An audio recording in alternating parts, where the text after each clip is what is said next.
আমি আগে দামাদামি করছি 150 টাকা কিনছি, আপনি কইতেছেন যে আরে ফ্যান দিয়ে দিবেন, এটা হইব না, এই ফ্যান আমি নিব আপা। ভাইয়া ওনার ফ্যানটা তো খুব বেশি প্রয়োজন, আর আপনি তো এটা নিয়ে গিয়ে বিক্রি করে দেবেন, ভেঙে চড়ে ফেলবেন, কিন্তু উনি তো সেটা ব্যবহার করবে, তাহলে একটা মাসের উপকার হলে তাকে দেওয়া হতে উচিত না? আর ভাইয়া আপনার আমাদেরকে টাকা দেওয়া লাগবে না, আপনার 200-300 টাকা নিয়ে তো আমরা বড়লোক হয়ে যাব না, তাই না?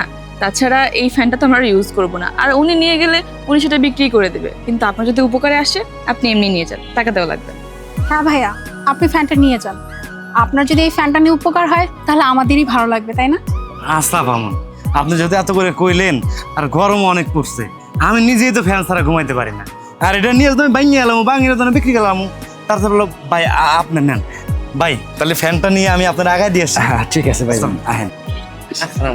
আসসালাম। কিরে, কেমন করলাম দেখলি তো? যে ফ্যানটা আমরা ফেলে দিতাম সেই ফ্যানটা একটা মানুষের কত বড় উপকার হলো। হ্যাঁ আপু, তুমি যা করেছো ভালোই করেছো। আচ্ছা চল